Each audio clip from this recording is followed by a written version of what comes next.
Assalamualaikum warahmatullahi wabarakatuh.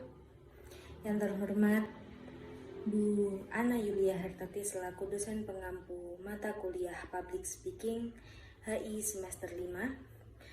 Saya Indah Mustabsyiroh dengan NIM 1910202152 akan mempresentasikan teori feminisme dalam perspektif hubungan internasional. Pada umumnya, perspektif dalam studi hubungan internasional hanya berfokuskan pada peperangan dan konflik, tatanan dunia internasional, perdagangan internasional, dan hanya diselesaikan melalui sudut pandang maskulin, seperti perspektif realisme dan liberalisme. Namun, terdapat juga teori yang berpihak pada feminisme. Feminisme dalam perspektif hubungan internasional menjelaskan bahwa feminisme merupakan suatu teori yang relatif baru dan sangat provokatif dalam teori dan praktik di hubungan internasional sendiri. Masuknya perempuan dalam dunia militer telah membuat sejumlah pergeseran atas perspektif tradisional pemisahan tenaga kerja berdasarkan gender dengan mengenalkan perspektif feminisme ke dalam politik global dalam sadawarsa terakhir. Telah mengancam dasar-dasar ontologis dan epistemologis hubungan internasional, salah satu sisi disiplin yang melindungi laki-laki dan maskulinitas. Yang kedua yaitu ada asumsi dasar perspektif feminisme. Yang pertama yaitu mempercayai human nature yang merupakan salah satu konstruksi yang ada dalam lingkungan sosial. Yang kedua yaitu mempercayai dan memandang bahwa tidak ada perbedaan yang jelas antara fakta dan nilai. Yang ketiga yaitu mempercayai pernyataan yang menyatakan bahwa terdapat hubungan antara pengetahuan dan kekuasaan. Yang keempat yaitu feminisme mempercayai tentang adanya emansipasi wanita yang merupakan agenda utama. Menurut Rebecca Green, teori feminis berkembang bersamaan dengan studi hubungan internasional yang muncul pada abad ke-20 setelah berakhirnya Perang Dunia Kedua.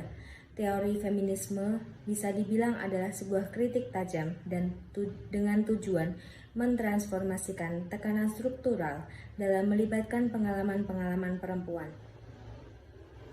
Aliran feminisme menurut Jackson dan Sorensen ada tiga yaitu liberal feminis, yaitu kesempatan yang sama dan hak yang sama bagi setiap individu.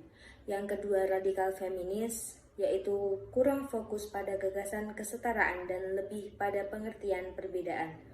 Yang ketiga yaitu Marxist and social feminis, yaitu menggambarkan posisi rendah perempuan dalam struktur ekonomi, sosial, dan politik pada sistem kapitalisme dan patriarki. Selanjutnya yaitu studi kasus perspektif feminisme.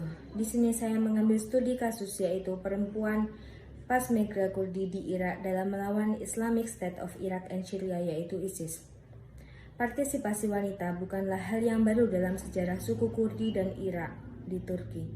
Kurdi di Irak dan Turki. Awalnya, pada wanita Kurdi hanya boleh berada di kemiliteran sebagai pasukan medis, komunikasi, dan administrasi. Sementara fungsi mereka di bidang tempur dibatasi. Barulah pada tahun 1996 dibentuk resimen tentara wanita Peshmerga yang berfungsi melawan para kelompok garis keras dan mencegah kemungkinan serangan di wilayah Kurdi. Kesimpulan dalam penelitian ini adalah feminisme di bidang kemiliteran kurang relevan dalam kajian ilmu hubungan internasional karena dilihat dari studi kasus pasukan perempuan Peshmerga, mereka memberikan kontribusi untuk negara dan juga bagi gerakan feminisme, tetapi karena negara Irak menganggap pasukan tersebut bukan pasukan formal dan juga kaum Kurdi tidak memiliki tempat di hati Irak, sehingga apapun kontribusinya terhalang oleh kepentingan aktor negara. Jadi kesimpulan dari presentasi saya kali ini yaitu feminisme dalam studi hubungan internasional menjelaskan bahwa feminisme merupakan suatu teori yang relatif baru dan sangat provokatif dalam teori dan praktik dalam studi hubungan internasional.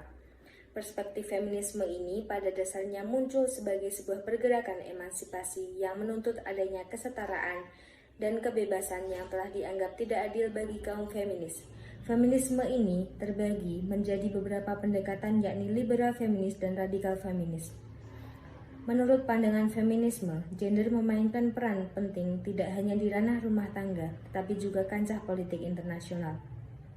Sekian presentasi dari saya. Apabila ada salah kata mohon dimaafkan. Wassalamualaikum warahmatullahi wabarakatuh.